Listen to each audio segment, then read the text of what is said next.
back to our corner in the Atlanta Boxing Podcast. This is episode 4.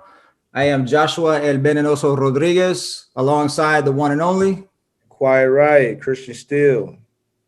We thank you all for the love that we've been getting for the first few episodes. Make sure that you're still signing up for our social media, IG, YouTube, TikTok, Twitter, and Facebook.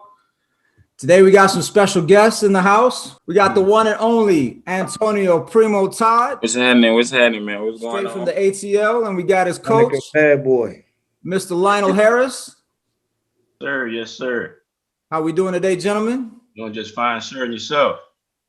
Wonderful, wonderful. We appreciate you coming on the show today. Absolutely. We know that we appreciate you having us, man. Absolutely. It's a pleasure. It's the honor is all on our side. You know, what we're really trying to do is showcase Atlanta talent. And as we know, Tone, you're coming from Atlanta, born and raised in Atlanta. Yes, you're going to sir. give us a solid perspective on Atlanta fighters today, right? Yes, sir. We appreciate that. So we just go ahead and kick it off. Being that you're from Atlanta, first of all, what was it like for you growing up here? And then how did you get into boxing in the Atlanta scene? Our route to the box. I mean, growing up in Atlanta, you know, it's rough. You know how it is. I mean, any urban area, you know what I'm saying? You know how I go. But the way I came into boxing, it was just one day I was just like, man, I need to chase my dream, because I had been living life the way everybody else wanted me to live life, and I never truly lived the way I wanted to live. You know what I'm saying? I played football and I did like a year of college, but that wasn't for me. Like, I always wanted to box. Like, ever since I seen it as a kid on TV, I used to be like, man, that's nice. So you could play football, but you decided boxing was the better route for you. Boxing always been my passion. Even when I didn't do it, like, I always liked to fight in the street. So, you know what I'm saying? Naturally. Get paid for it, right? Yeah, you don't get paid for that, but it's a thrill. It was a thrill for me. Absolutely. So we could kind of say you actually got some early on training, throwing those hands unofficially before stepping. Yeah, definitely got a lot of hands-on training, man. JT. Absolutely. So then, Mr. Lionel Harris, your trainer, coming from New Orleans, right? Yes, sir. New Orleans, Crescent City. So Christian and I were wondering this the other day, like, how in the world did Who Dat Nation and the Falcons Nation come together? And we ain't together in football. We ain't together in football. It's not even a cold war. It's a hot war. You know what I mean? Every time. So we keep football out of it when the Falcons is losing. You know, he don't want to talk about it. You know, it's been a lot lately. But, it's the same way with Chris, man. I don't show no love to the other side. I don't got no love for the other side. Yes, sir. Philadelphia Eagles. Eagles, Saints, no love for the other side, man. Absolutely. I understand everybody in the NFC, but we can't all be the champ like the Eagles. You know what I'm saying? It's all good. Say unknown secret. I was actually born in New Orleans before I left to New York when I was 3 years old, and I actually made it back down to Atlanta. So I don't know how that happened between my parents, but on my birth certificate is New Orleans, Mr. Harris. Was you born in New Orleans Charity, or was you in one of the nice suburban hospitals? Like I was born in Gretna. Gretna, okay. Yeah.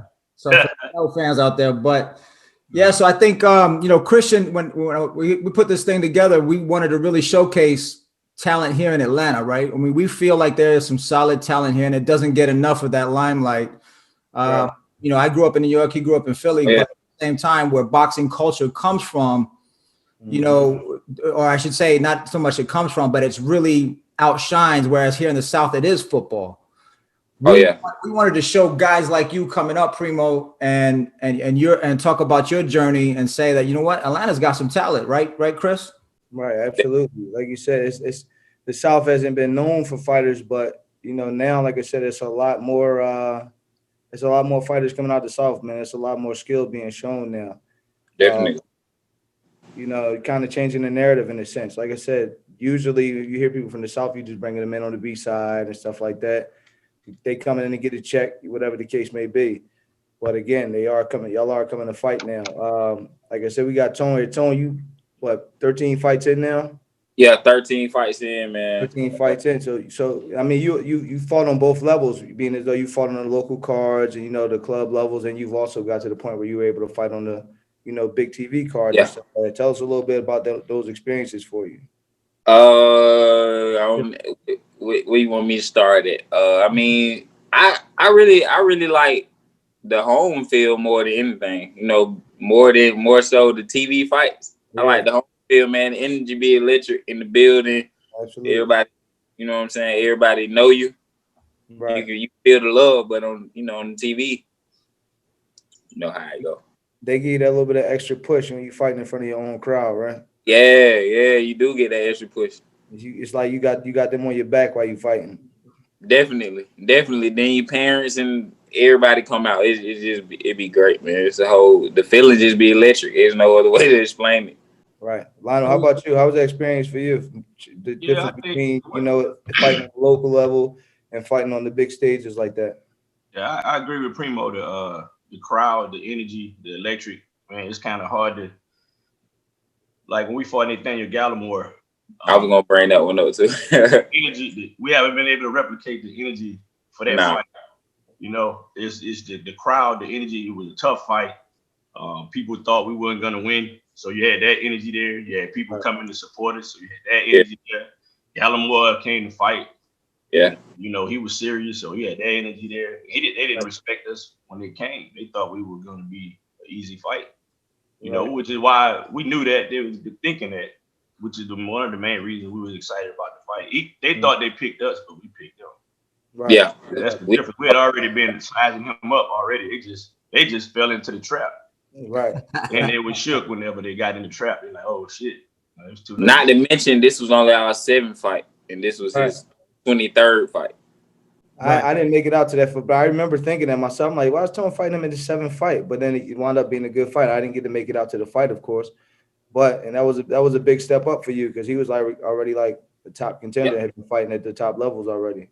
Definitely. You know me, Chris. You know me like since I started boxing. So you know my touch on it, but I do. I remember Tone when Tone first came in the gym. Tone set his own fight up, his first amateur fight. Tone was coming to the gym telling us he want to fight, and then we wouldn't see him again. The next thing you know, Tone got his own fight set up. I didn't know how it worked. I was new to I had just got into it. I thought that you set up your own fights. I didn't know that.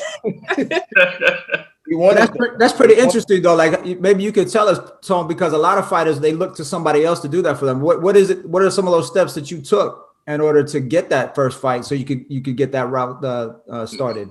Man, as soon as I got my USA boxing membership, I'm looking down the line of fights, like, because it's fights on there. So I'm looking down the line of fights, like, what's close to me? What can I make? I wasn't thinking about, like, no cost, no nothing. I'm just thinking about, like, if I get a plane ticket, I could definitely get out of there. You know what I'm saying? I don't need a coach. Yeah. But I'm looking at the fights, so I'm just looking at the fights, and there were, like, fights in Atlanta. So I'm like, okay, I can make these. I ain't have a coach.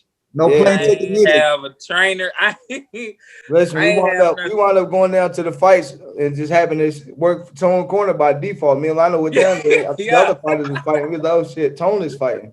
All right, he needs to work his corner. I think the funny thing about that story, man, is we had a couple fighters from Delgado boxing at the time, and we were getting them wrapped up and everything. And he was walking around, and I saw him in the gym. I was like, hey, that's the dude. I think Paul said something about him. Yeah. And so he come up, I go, yo, man, who worked in your corner? He goes, I don't know. I say, who wrapping your hands? He said, I don't know. I was like, what the hell you know? Yeah, He's like, I don't know. I was like, damn. You know what I mean? I didn't know. Fight, man. So I wrapped his hands. Me and Chris worked the corner. It was interesting. Yeah. You know what I mean? He got the W, but I got the W. But they both had their dreads hanging out their headgear. So so we actually had to stop the fight after the first round. They stopped it because of his hair. He went to the cards. Oh, damn, they stopped the fight because both had the dreads with the long. They both had They didn't have the cover. The dreads was real long and it wouldn't fit up in the headgear. So they had to stop the fight. Yeah.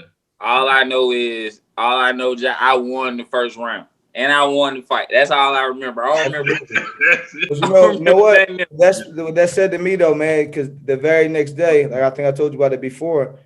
2 days later, the fight might have been Saturday. So Monday, when Tone had dreads down the head. yeah. But what told me that Tone was serious about boxing is Monday when he came in the gym, he had a low cut. Because make sure he can get his hair in his dread. So that was the first indicator that Tone was serious about this, to me at least. Yeah. I said that's a big sacrifice. I didn't say cut their hair. Yeah. So you went from the Little John look to the ludicrous look. To the ludicrous, man. They said I had to do something about the hair, man. I felt like that was the best decision. Yeah. Looking back, would you do it again if you had to do it all over again? I would have did it again. I would have did it 10 times. I really want this boxing thing. You know what I'm saying? Like this, I feel like this is my calling in life. So like, I wasn't gonna let nothing get in the way of it. Dreads, it don't matter. It didn't matter, whatever. So talk about that then when you went home, right? Like you must have said to yourself, I'm ready. Like, okay. I was already ready. This gave me a taste. Man, once the fight got stopped, I had made up in my mind that I would cut my hair. I had already said it to myself. I was like, I'm gonna just go ahead and cut it. That's dedication right there. I want this. I want it. You know what I'm saying? I'm still striving for it. We still striving for it. I want it bad. Absolutely.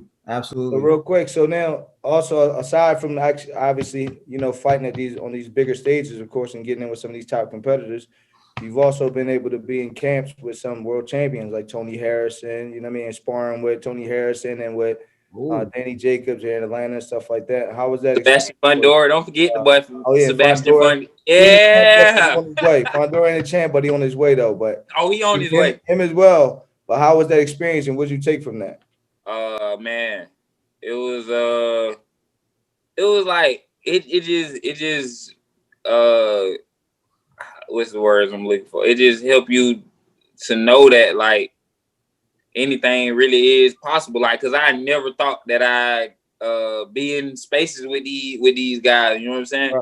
Right. You never really think like you're gonna be right here face to face talking to these folk or helping them out. Right. Like before I went to Tony camp, I was watching the fight. I was watching the fight with my girlfriend. I was like, man, if I could just get in here camp with him, I can help him beat Charlo. Yeah. So I was like, man, if they just let me in the camp, I ain't reach out to nobody. I didn't reach out to nobody, nothing. Right. Probably a couple weeks later, L had hit me. He was like, man, you ain't gonna believe this. I was like, what's going on? He was like, man, Tony brother reached out to me. He said he wants you in this camp. I was like, what? And so that's like, just know, like the power of the mind, man. You know what I'm saying? It's mind till you can do it, man. Anything you put if you can think it, if you believe it, you can do it, bro. Mm-hmm. Absolutely. But them guys, they champions for a reason though. Tony, he's a great fighter. Sebastian, great fighter. Danny Jacobs, a great fighter. Them guys, they champions for a reason, man. They taught me how to carry myself inside the ring. Absolutely. Oh, so let me for you, how was that experience? Sending him up there to camps or getting a phone call to bring your fighter up to camp. And there's not just any fighter, it's a fighter you brought up from the very beginning. You know what I'm saying? How was that? I want to say it's very important to take into consideration that we took the Gallimore fight. Yeah. If we wouldn't have took that fight, we wouldn't have got the call from Tony Harris. Absolutely. That fight put us on the radar. The fact that he was willing to take the risk, because at the end of the day, I'm his coach. I can't make him take a fight. You understand? I'm not gonna put a gun in his head and say, you fighting this dude. Right. But he took the fight with Gallimore. He had to accept it first. That I got the call first, but I had to come to him with it and say, look, I think we should take it. And he had to say yes or no, and we would have went with whatever his decision was. Absolutely. The fact that he decided to take the Gallimore fight put us in a position to go to the Tony Harrison camp. It was that having the balls to say, you know what, I'm gonna beat this dude. Yeah. Right. Gallimore don't mean nothing to me. I'm gonna beat this dude. And then to go out there and really beat the dude, to be honest, go out and beat him. Yeah. Really what happened. And then that is how Tony's brother ended up getting out my information and reaching out to me And that fight also led to the Fondura camp as well. All of that it stemmed from having the heart to take a risk. You know what I'm saying? To dare to be great. I mean, he could be undefeated right now. Yeah. You know what I'm saying? If we would have cherry picked and not let certain situations come into existence, absolutely, we could be 13-0 right now. Absolutely. Right. And you said he would have never went to any of those camps either. Exactly. And that's something that me and Chris were talking about the other day, is the fact that you were willing to take that risk. That's the key word, right? Because everybody's always looking at that record. We always talk about, everybody sees the world now through the Mayweather, lenses of trying to keep that zero. Definitely. But, you wanted to take that risk. Like you said, it shows you got balls. How did you feel when you said, you know what, I'm going to do it? I know I got this. I mean, what was going through your head when that came up? I was like, when we got the Gallimore call, I was like, man, my dream's really coming true. You know what I'm saying? Because it's Gallimore. I'm like, that's crazy. Gallimore, he been on TV. He done knocked out like top fighters. So it just showed me like where I'm at, even on my 7 pro fight. You know what I'm saying? It just showed me like, oh yeah, I can be up there. I can compete with these top guys. I was on my 7th fight, man. You know what I'm saying? So yeah, like it was like unreal for me. I still don't believe it. Like it's crazy like that. I got to fight, bro, at that time. Yeah. So. I got, man, like I said, of all the up and coming fighters, man, I always say I got the most respect for Tone right now. Not because of the record, nothing like that, but because Tone is actually taking risks. Being undefeated ain't the only thing that gets you to the top in this game. You got to take. And that's risks. Love coming from someone like you, B. Hey man, look, I say Tone take risks. You know what I'm saying? Granted, I have a couple of L's on the record, whatever, but they never L's because they only lessons. You see what I'm saying? Man, but without them opportunities, you would have never been afforded the opportunities to get in these camps and stuff that you've been in, or get the recognition that you need.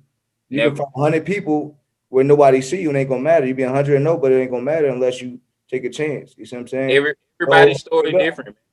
Everybody got a different story, man. Everybody got a different story. I think our story gonna be unique because like I didn't get chose for boxing. Right. Like I took a stab at it. I took a stab at something that I was passionate about. And I kind of succeeded a little bit. And I just feel like everybody got a different story. Our story gonna be unique because we got 4 losses, but it's not. I don't feel like it was 4 losses because 2 of those I feel like I was robbed, and it's just in the game when you don't know something, you just never know what you don't know. Like you never know until it's too late. Like it's like. You know what I'm saying? I like what you say. Everybody's got a different story, right? And coming from Atlanta, being a fighter from the A, do you feel like you're changing that narrative also for fighters in Atlanta? Like you kind of like leading that way for the young upcoming fighters? Definitely. Because I think more people know about me than I realize, and what we doing down here for the sport. Because like realistically, like I'm the only fighter from Atlanta that like been on these like kind of these platforms, so I feel like we changing it, and I got the skills. So once we take it a little bit further, they'll really get eyes on Atlanta, man. We got some talent down here. We just the culture of boxing, it just need to be strong. Right. That's the thing with that me and Chris are talking about, right? Like the culture, right, Chris? Absolutely. The culture is different, but it's because, like we talked about before, because there's so many different transplants here now and coming from different spots, the quality of boxing is actually growing a lot. You see what I'm saying? Definitely. It is. I just seen it grow. I want to play football now. They boxing. Now you got other people who are into boxing coming to Georgia and coming to Atlanta and stuff like that. Yeah. Southern areas, and they starting to build that. Definitely. And what do you say, Coach? What are your thoughts on that about changing the narrative from fighters in the South and in Atlanta specifically? I think us as coaches, some of us got ego problems. No, that doesn't exist. And I'll be honest with you, everybody got an ego, so there's nothing wrong with having an ego to believe what you're doing. But my bigger problem is that I think as coaches, we could do a better job of coming together so our fighters could spar each other, and get better in the ring. Because I don't give a damn about all the cross training. You can run track, you know, jump on a trampoline, whatever the hell you want to do. You got to get in the ring. If you don't get in the ring and ply your trade, then you don't know if none of that shit gonna work.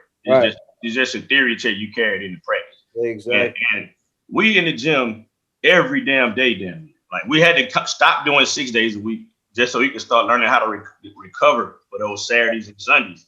And we just go really hard Monday through Friday, right? But he lives in the gym. He listens. He doesn't have any bad habits. You understand? That's a key point. And he cares. He loves the sport. It's important to him. He ain't trying to be an Instagram celebrity. Right? He's trying to be the best primo he could be, trying to master his craft. Right? And I'm supporting it along the way. But the bigger point, I think, if we want the culture of boxing to grow in Atlanta better, the coaches need to come together. We need to get our fighters in the ring together. You know what I'm saying? Spar. I mean, you can spar hard, you know, spar to be competitive and all those kind of things like that. But still keep your ego out of it, man. The fighter's more important than the coaches, bro. Yeah. You know what I'm saying? It's about the fighters. It ain't about us, man. I'm 47 years old. I ain't getting in no fucking ring no more. You know what I'm saying? So, you know what I mean? So it's about him. I love this kid like he's my son, man. In fact, I don't even see the difference between him and my 2 children. Yeah.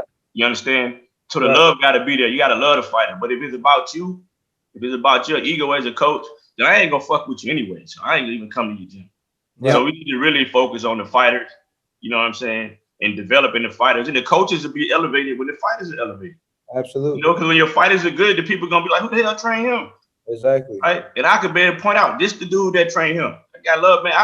I speak up for the fighters if I'm somewhere else. And they're like, you got any other fighters here in Atlanta that you know, that's doing work? I tell them. Yeah. Right. I won't try to keep it to myself. Right. You know what I'm saying? But we got to do the work. Absolutely. You know? Absolutely. I agree 100%. Also, something, man, that you left out there, but that helps with the dynamic with your situation, man, is the loyalty y'all have to each other. You know what I'm saying? That's a huge thing, because that's something that I've seen personally. Like I said, I'm coming from up north from different areas. Like, that loyalty in boxing is a huge thing, man. And you know what I'm saying? I don't necessarily see a lot of it here down south in Atlanta specifically. And but one team I do know I've seen that loyalty with has been y'all, man, through it all from the very beginning. So that's very, very admirable, man. And you know, hats off to y'all for that. Yeah. Chris and I really admire that, because I mean, we've been seeing you guys work for a long time, and I've seen you guys back at Delgado. I've seen you at other gyms. And, we like, that's all we got. Like that's what our foundation built on, loyalty, man. Our relationship built on loyalty, man. Right, and that's also why y'all are having the success y'all are having right now. Hard dedication, man. Dedication, man. You know what I'm saying? That's what it's about, loyalty and dedication. Right. People don't know what all go into. What all go into, you know, what people don't know the recipe. You know what I'm saying? They just see the finished meal. You know what I'm saying? They don't know what actually went in there. It's a lot, man. So this question is actually for both of you guys. Do you think that loyalty that you two have as coach and fighter, but like you also said something loyal about it, Lionel, is like a father-son relationship. Do you think those elements is probably what lacks in the quality of fighters down here in Atlanta and in the South in general as compared to other regions? Do you think that we need to see more of that? Most definitely, we need to see more of that kind of connection. But Chris can attest to this. You know, there's an old school thing in boxing, man. A lot of times it's important to, like, for a coach to have his understanding from another coach. Right. Somebody that's rooted in this. Somebody that so when you look at something, you're not seeing it from the surface. Yeah. You're seeing that you can go on YouTube and see a video, but what are you really seeing? Right? What's the foundation underneath all of that? Right? So fortunately, I have to say Coach Nathan Libermento, we called him Pops. You know what I mean? His son Adam is still around these parts. Yep. You know, he was able to help me put the meat on the bones as a coach to see the limits of what I thought I knew. Right? And then from that, I was able to study other coaches. I had to learn from him first what I thought I knew, right? And then I was able to, like, translate it over. And then you grow as a coach by studying other coaches, by immersing yourself into it. And then you got to have a fighter that's willing to want to learn, like that's trying to get better, that's putting the time in, right? So I can't say we would have this loyalty if Tone was lazy. Yeah. Right? If Sean was inconsistent, right? This level of relationship was born out of us being in the gym every day, working hard. You know what I mean? The love came from that, just being around each other every day, caring about them, right? So you got to have the work ethic. You got to have some understanding about what you're doing as a coach, and the fighter has to, of course, you know what I mean, be serious. You can't be boxing. How do you feel about your coach, Primo? Oh, I love him. I love him to death. I love him with all my heart, man. He definitely like a father figure to me.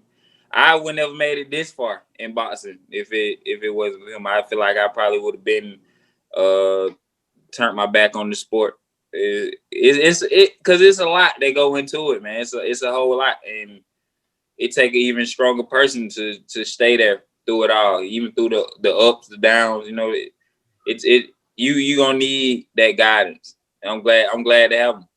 Is there a point at any time during this journey where you said to yourself, you know, I really need him other than what he's doing on a daily basis, right? Like outside of just the training perspective, maybe something from a personal side where you say, you know what, I'm really struggling. I don't know if I can do it without you. Oh, that's all the time. I mean, the relationship. The way I feel, like if he wasn't in the equation, then neither would I be. You know what I'm saying? So, like, it was just like the first day we met, it was just like it was like God had some rays on him or something. I was in the gym and I'm looking around. He walked in. It's like, you know how to you know how to go. Oh, you know how that's how it was. Like, you know what I'm saying? I walked up on him like let's do some mix. He had that aura.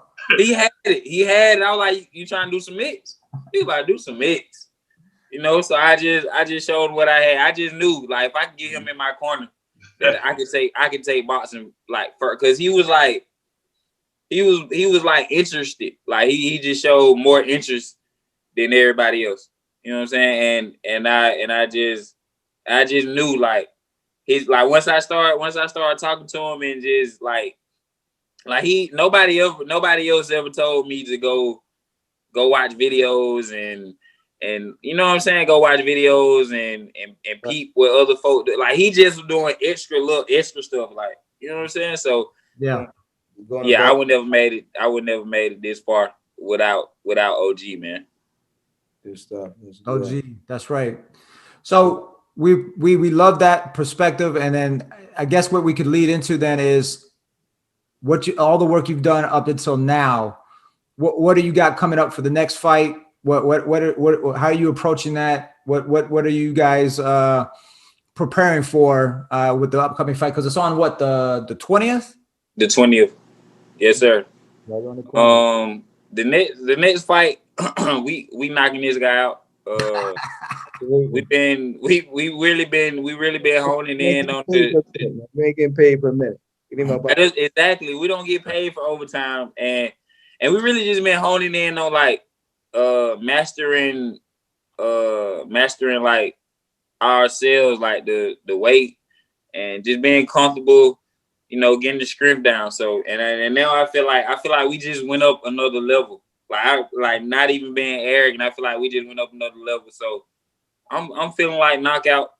I'm gonna knock this guy out, and then you know, in March we supposed to be back. We headlining at Buckhead Fight Club. Okay, so you got one coming up this month and next month. Oh, we staying active. Stay active. That's how you stay sharp, man. You stay active, you stay sharp. We staying active, man. What do you say, Coach? What are some of the steps that you got Tone running through right now to get prepared for this upcoming fight?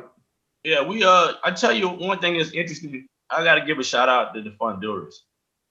Oh yeah, definitely, man. Shout out Fonduras. It may sound like it ain't a direct answer. Inferno, man. Yeah. It may sound like it's not a direct answer to your question, but we realized we had to get stronger, more physical.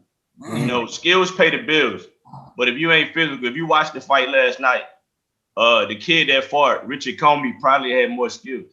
Oh yeah, Marina. But he wasn't strong. He he didn't respect him. He just walked right through what he was doing, just knocked him right out. You know what I mean? Even though the kid probably had more just technical skill. Got Robert Garcia in his corner, all that stuff, but he wasn't strong enough. Right. One thing we learned about that in Fondura and them camp, you gotta amp it up, man. You gotta be stronger. You gotta be able to make a motherfucker stop coming. Absolutely. Right? So we spent since August, you know what I mean? We've been working on that part. I think any fighter needs. I mean, if you listen to Andre Ward last night, even was talking about it. Like you can have all the skills you want, but if you're not strong enough as a man, you're gonna have problems in there. You know what I mean? So you got to get stronger. So we spent a lot of time working on that. That's part of the level up for him. And then we're trying to pick the right fights to help him continue to develop. So you can have access to some of these better opportunities. Absolutely. You know what I'm saying?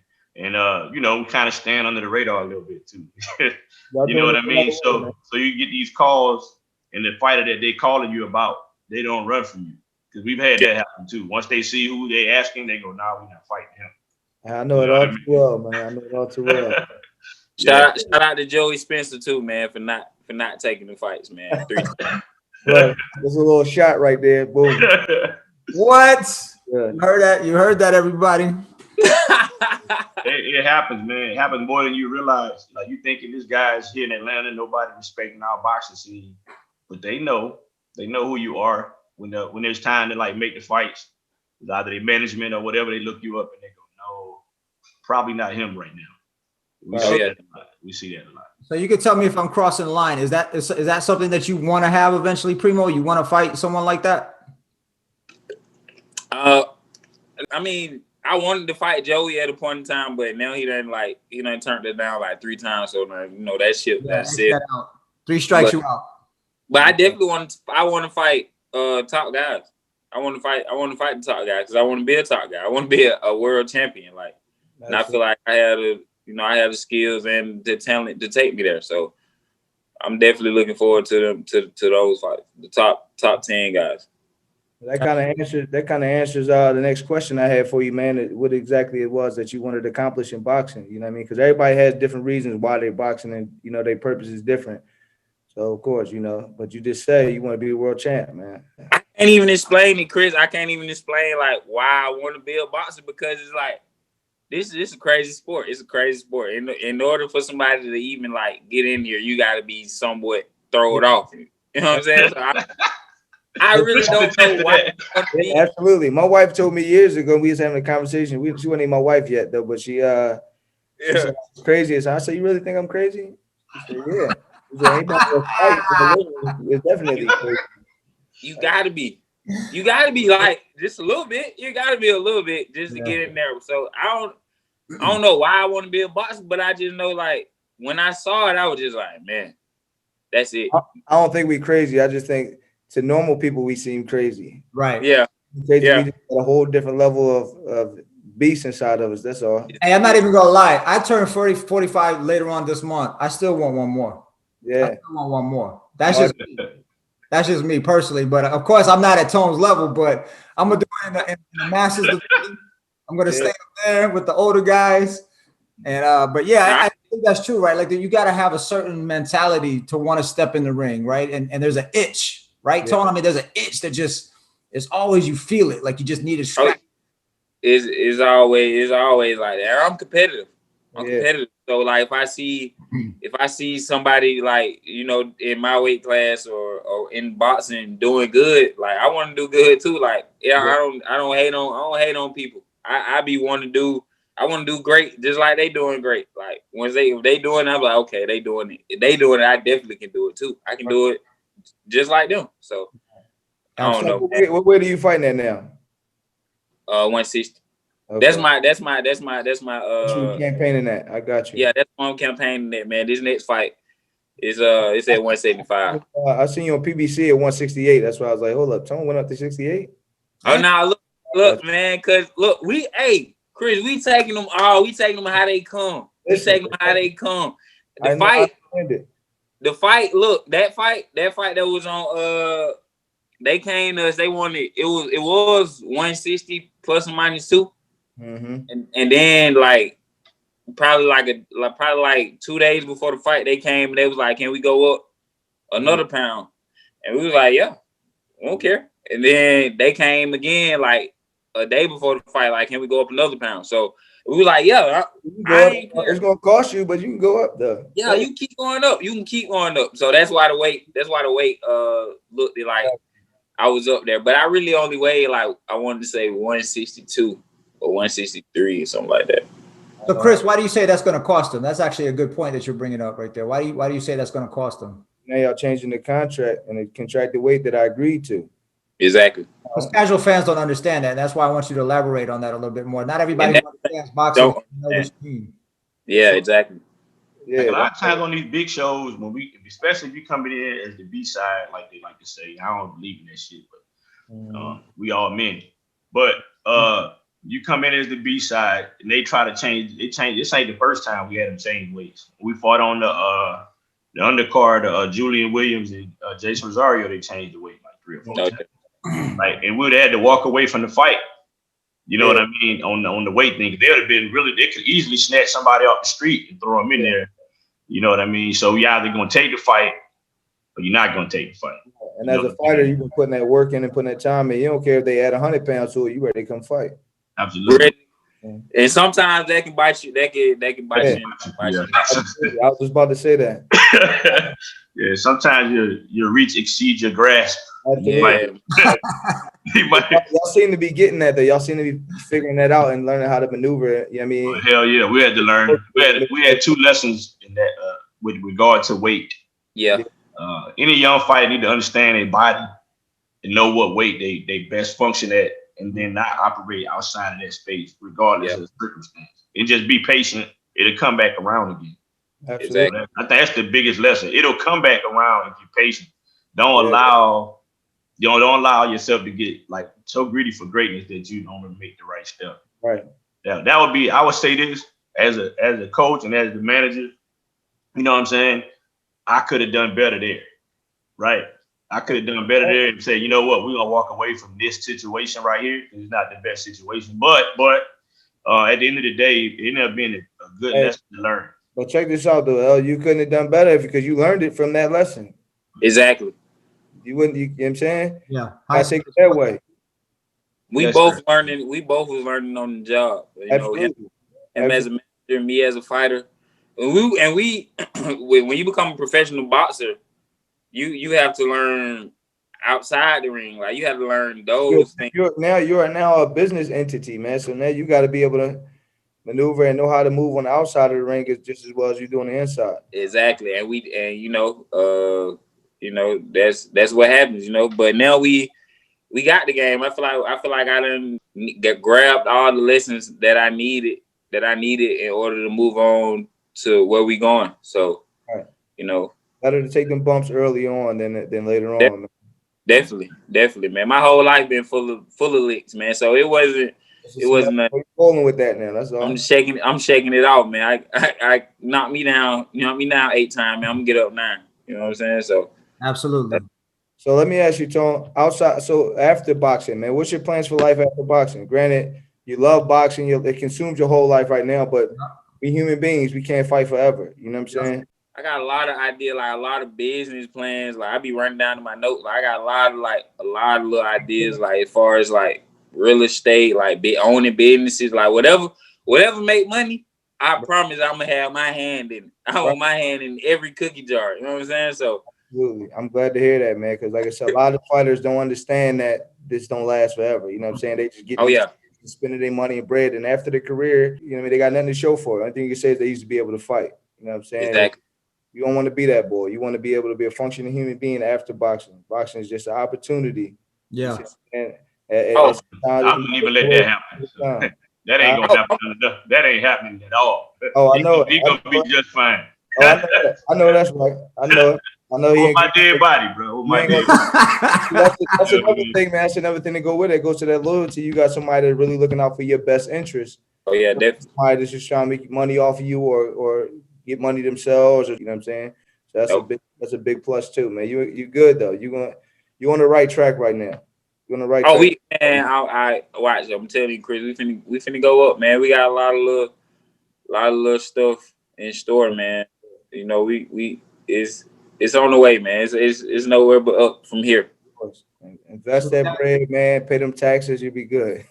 Oh yeah, definitely got to pay Uncle Sam. Are you trying to say some boxers avoid paying taxes still? All the time, man. All the time. All the time. Make sure you get Unc right though. Oh yeah. We gotta keep Unc right, man. Unc right, keep him off your back. Yeah. Hey, so Primo, where can casual fans who aren't familiar with you across the country, where can they find you on social media? How can they reach out to you? Where are you going to be fighting? Give us some of those details. You can reach me by my name, Antonio Todd Jr. You know, that's why I go by. You know, I want everybody to know that name. So that's why I put that as on all my social That's for the gram. That's for the gram, right? For everything. Okay. If you're looking for me, you type my name in, you know. So you try to make that a household name. Oh yeah, definitely, man. Definitely, man. I want to make that a big name, but we fighting on the 20th. We fighting in Greenville, South Carolina. Okay. On the 20th.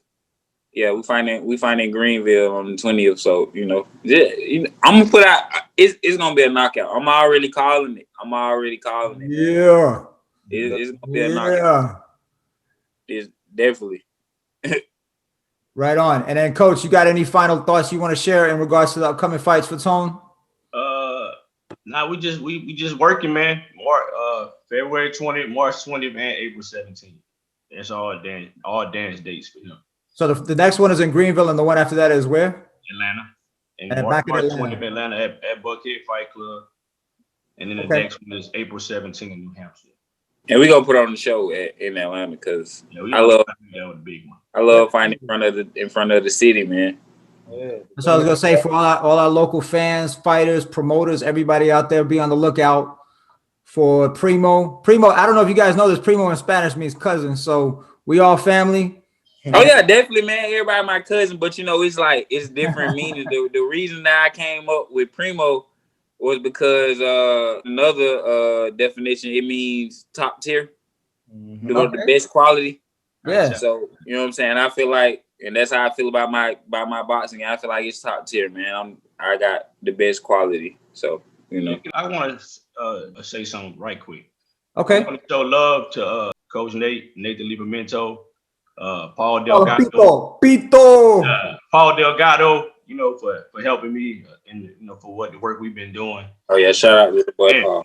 And rest in peace to Pete Lopez. You know, Akeem and Najee lost their pops. He was a good dude in the boxing game, somebody you could respect. So shouts out to that brother and his family. Definitely. He after the Gallimore fight, he came to me. He was like, he kept it a buck though. He kept it a buck. Like everybody else, they was talking behind my back. They was like, he gonna get knocked out, all this. but Lopez, he was like, I don't know, man. He was like, hey, I thought you were gonna lose. He was like, but you showed. He was like, hey, your stock just went up after that one. Absolutely. I like to take that OG, man. You know what I'm saying? We embracing all that. Early on, I said, why the fuck is Tone taking this fight so early? They crazy, man. But I ain't get to go to the fight when I heard you guys split decision. I said, oh, okay. All right. We won that fight. We won that fight for sure. You know, it just in boxing, man, the playing field is not level. It's not level, man. And it's up to you to try to keep it level. And that's why we're doing everything. Exactly. We do everything. We control everything that we can control. That's the best advice that I can give anybody coming up trying to be a pro, whatever. Like, control everything that you can control. Make sure you can control that. Stuff that you can't control, don't even worry about it. But the weight, you can control that. So make sure you eat right and you on weight, man, because that definitely play a big part. Absolutely. Well, gentlemen, I want to thank you both for joining us, man. This has been an honor to have you guys here. No, you're our first official guest to the Atlanta Boxing Podcast, and who else better to do it than our own Atlanta native cousin, Primo, on the track. Coach Lionel, he's here. Coach Steele is here. This is our 10-second bell. Remember, everybody, follow the Instagram, Antonio Todd Jr. Antonio Todd Jr. That's right. And you can follow us on all forms of social media. Make sure you follow us, like it, leave a comment. Make sure you share all that information with your friends and your network. And we're going to end this with a quote from the great Atlanta native, Evander Holyfield, where he says, it's not the size of a man, but the size of his heart that matters. Thank you, gentlemen. Appreciate y'all.